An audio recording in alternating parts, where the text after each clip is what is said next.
So I'm just a little bit late with this, and oh well. Welcome everyone to the late Champions League group stage predictions. Every team has already played one match, and to be honest, I'm gonna cheat a little bit and use that as reference as well. But without further ado, let's predict the Champions League group stages, shall we? Group A, we have our very first group of death. Manchester City, PSG, Leipzig, and the biggest of them all, Club Brugge. Speaking of Club Brugge, we're going to start with 4th place, which is them. But as I said, I'm going to cheat a little bit here. I did watch the Club Brugge PSG match in full, and to be honest, I really thought they were going to get pummeled. And then I forgot PSG are really well known at underperforming. Thing is though, we should give credit to Club Brugge because they really did well. They went and goal down early on, didn't freak out, and in the end they were rewarded with their own goal. Noah Lang was great, I think he won man of the match, but the man who really impressed me the most was young De Ketelaere. But with that all being said, they are still the weakest side in this group, and I still think they'll finish 4th because of it. Leipzig can seemingly never catch a break in any Champions League draw.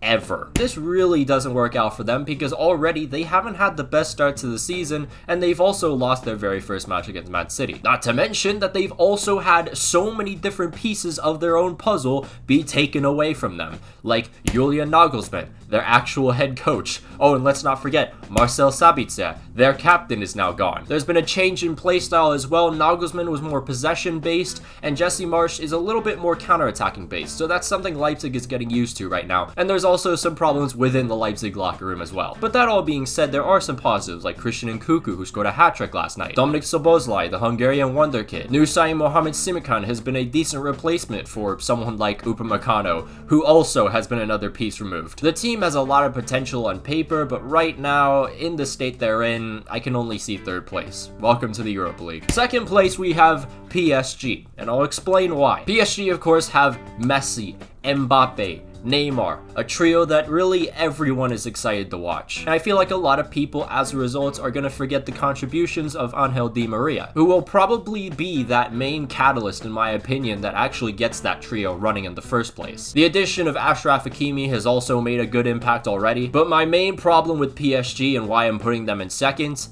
is their defense. It still doesn't really convince me, especially since I think they conceded 2 goals against Rennes early on in the season. I know it was a weaker side, but still. Sergio Ramos comes in and he can bring in that veteran experience, but at the same time, he is very much a shell of what he used to be. Still a solid defender, don't get me wrong, and they're going to easily win Liga, but how far are they going to go in the Champions League with that defense? I just don't really know. And 1st place, Manchester City. There is creativity galore in this team. The amazing Metzala, Kevin De Bruyne, and of course, Jack Grealish, who just came in. Yet another of your allies falls to me.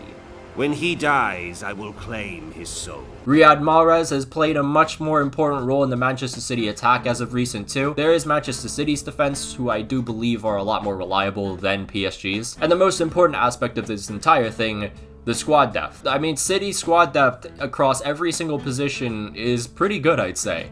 Except for striker. For how good Manchester City have been through these last few years, they have not been able to nail down a solid striker. And it's what's kind of held them back from destroying every single team like 10-0. Ferran Torres is currently taking that role. He's not exactly a proper striker, but he's shown some good stretches of scoring before. Now we go to Group B.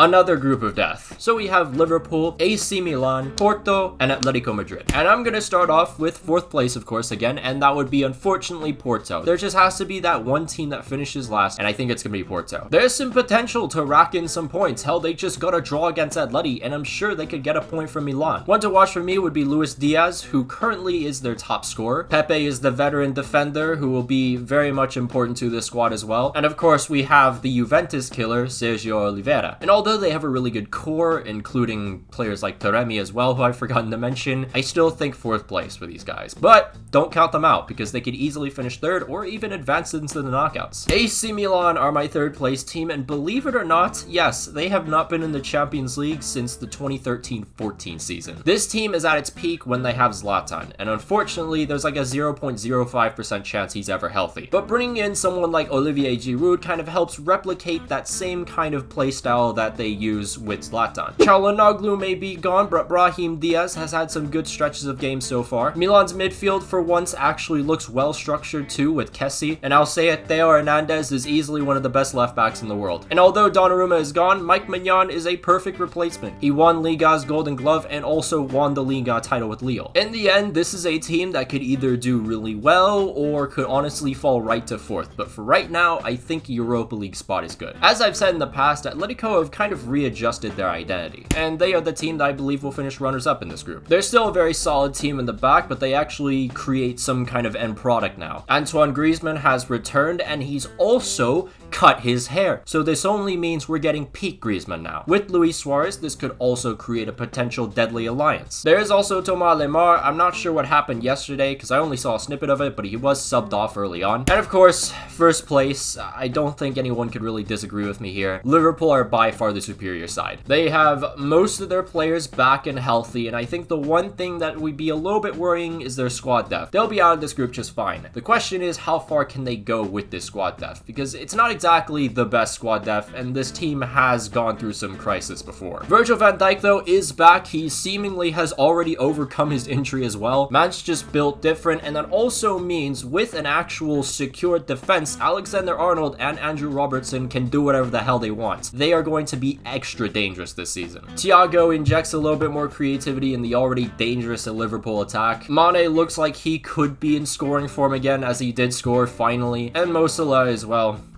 Mo Salah. But there's no doubt in my mind that Liverpool wins Group B. Group C, we can kind of, not say as much detail because they aren't groups of death. But we have Dortmund, Besiktas, Sporting Lisbon, and Ajax. And I'll start with last place, which I believe will be Besiktas. They won the Turkish league last season in one of the tightest races ever. They've loaned in Batman himself, Michy Batshuayi, for some of that goal production, and they also have signed Miralem Pjanic, which could be an X factor. That being said, seeing how Sporting performed yesterday at their own home ground makes me think that maybe Besiktas does have a chance, but we're not going to implement too much of that into these predictions. Sporting, of course, won the title last season. I think it was the first time since 2002 or something like that. Their success in terms of firepower comes from an attacking midfielder named Pote. He scored 23 goals last season, and so far this season, he has 3. Funnily enough, Sporting conceded the least amount in the Portuguese last season. I don't know if I can really use that claim anymore because now Nuno Mendes is gone, and they've conceded 5 last night. Alright, maybe I need to stop referencing that match. Ajax have a very good chance of advancing out of this group, which is why I'm putting them in second, obviously. I wrote all this yesterday before the matches, so I have Sebastian Haller in this script. I didn't expect him to score 4 goals, but he has been really good for Ajax ever since joining them. Antony is a straight baller. Ryan Gravenberch is a player that continues to burst onto the scene, but we'll get back to Ajax in a second because I want to talk about first place,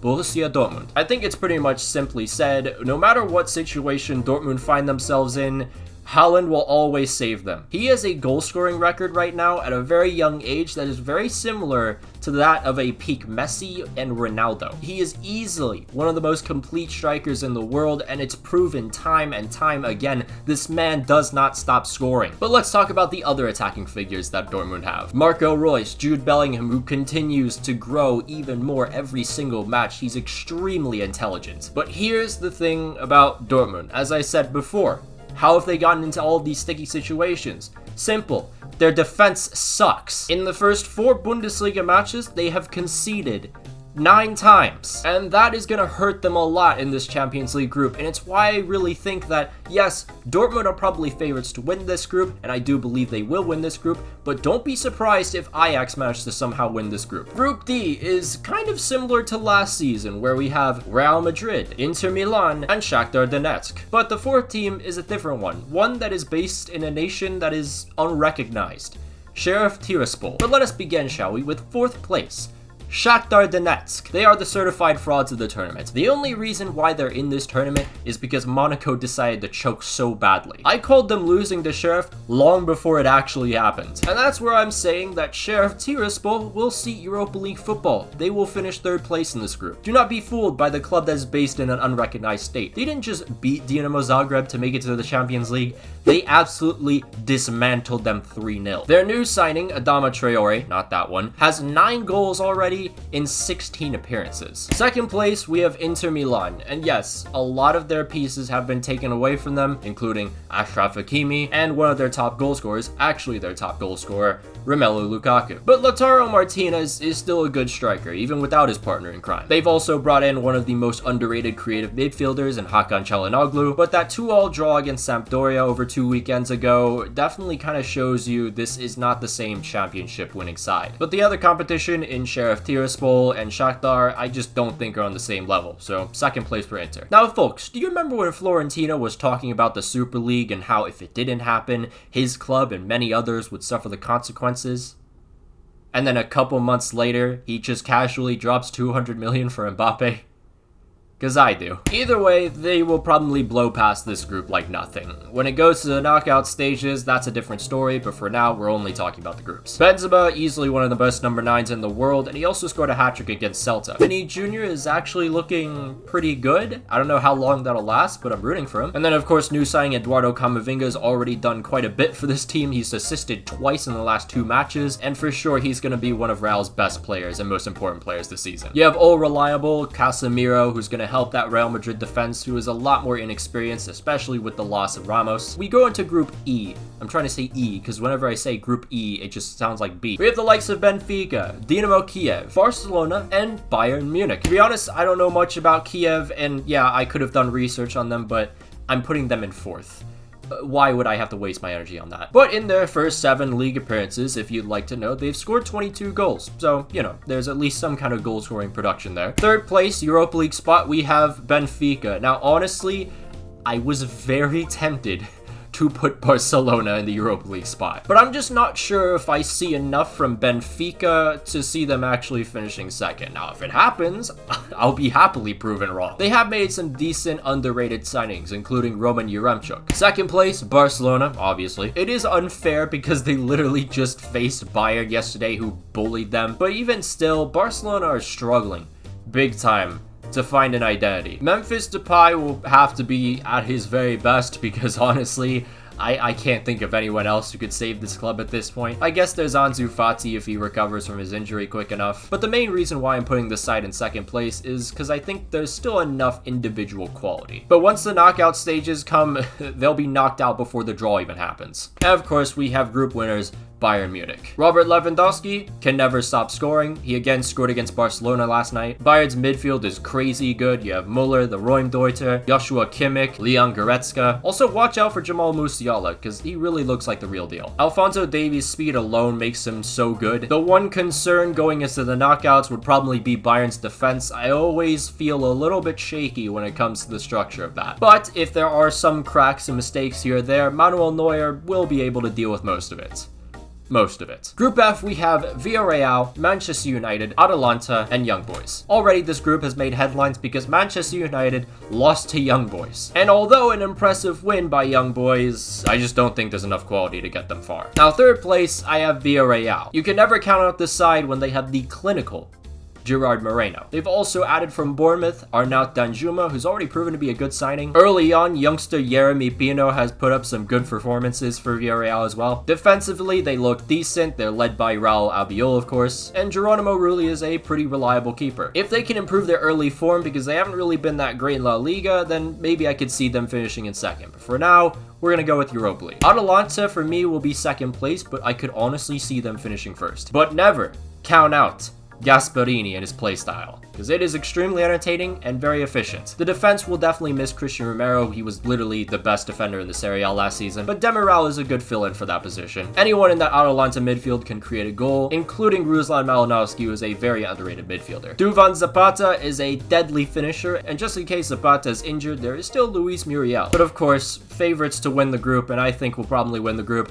Manchester United. They lost against Young Boys, not a great start, but I feel like they'll easily recover from this. Then again, last year they didn't exactly do that. But I say that when they have Cristiano Ronaldo, who could potentially save them from a lot of situations. Mason Greenwood is an exquisite finisher. You also have Bruno Fernandes, who can supply and also score. And let's not forget about the revitalized Paul Pogba, who currently has 7 assists in the Premier League. United's defense is good as well. You know, you have Harry Maguire, Rafael Varane's now in the team. Now Now we have Group G, and soon my voice is gonna be gone. But we have Sevilla, Salzburg, Lille, and Wolfsburg. Fourth place, sadly enough, I'm sorry Lille fans, I just don't have enough belief in this team. The thing with Lille, kind of like Inter but worse, they're just not the same championship winning side. A new managerial change for Lille is already seeing just how good Christian Galtier was. Renato Sanchez can be the difference, but he's currently injured, and I don't know when he'll be back because he just had surgery. Red Bull Salzburg historically have shown to push above their weight, and I think they're gonna do it again and finish in a Europa League spot. Much like all the other Red Bull sides, full of energy, tons of youngsters, ready to pounce on the scene, including Brendan Aronson and also Karim Adeyemi. It's kind of difficult to see just who's gonna finish on top. It could be Sevilla, it could be Wolfsburg. For me, I'm putting Sevilla in second though. Jules Koundé is still at the club, so that's huge for them. The addition of Eric Lamela has also seemingly impressed pretty well. Of course, there's also En-Nesyri. He's suspended for the next match, which is kind of unfortunate, but they have in his replacement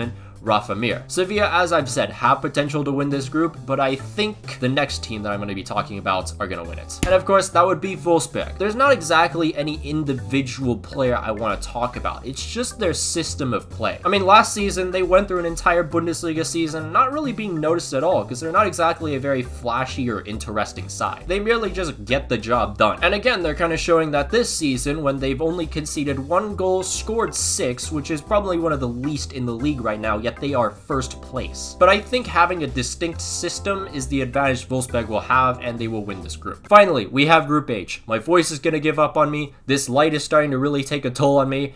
So let's just get this done, shall we? We have the following: Juventus, Chelsea, Malmö, and Zenit. I'll be completely honest with you. I don't know a single thing about Malmö besides the Zlatan statue. And quite frankly, I don't really care that much to research about them because I'm putting them last. Now, Zenit, I believe, will finish in a Europa League spot. Of course, you know, they're just not at the same level of a Chelsea or a Juventus, but I'm sure they could maybe get a point or two from Juventus because they're in shambles right now. But look out for Sardar Azmoun, one of the more underrated strikers in Europe. But now we talk about our second place side, Juventus. It says a lot about your team when Ronaldo leaves and then the very next match you are dominated by Napoli. In fact, Juventus actually haven't won a single match as of this recording. Those things can change, obviously. Now, Allegri is managing Juventus again. Initially, his first time managing, he transformed players like Dybala into a top player. And Dybala, again, is probably going to play a major role. But second place is the farthest I'm going to go. It's Juve. They're struggling right now, especially with Ronaldo gone, and what? Their other opponent is Chelsea. You really think they're going to beat Chelsea? Finally, we have first place Chelsea,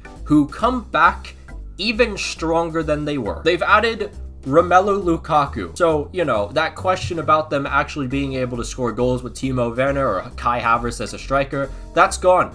Because now they have Romelu Lukaku. But also, Chelsea's midfield depth is incredibly insane, and they've added Saul now. In fact, talking about depth, their depth across every single position is insane. Seeing them win the Champions League again for a second time in a row definitely could happen. But we won't talk about that until the knockout stage predictions. And of course, we can't forget about Tuchel and his impact on the defense, because ever since he's come in, Chelsea's defense have been fortified. So yeah, no doubt they win the group, and no doubt they'll probably go pretty far. But that is all of the predictions for the Champions League a game late. I'm sorry, I was sick. Here are all the predictions, just in case you may have missed some or you skipped all the way to the end. I have a lot of great projects and ideas that I want to do, but I first need to actually get on the schedule, and then we'll talk about that. But a massive shout out to our patrons, Lewis, Emmett Shea, Dominic Griffin, and Joseph Bonfante. If you'd like to join the Patreon, there'll be a link down below and in the annotations. You can follow my Twitter as well for any video updates, stuff like that. Follow my Instagram, follow my TikTok, and also you can follow my Twitch. But until then, I'll see you guys.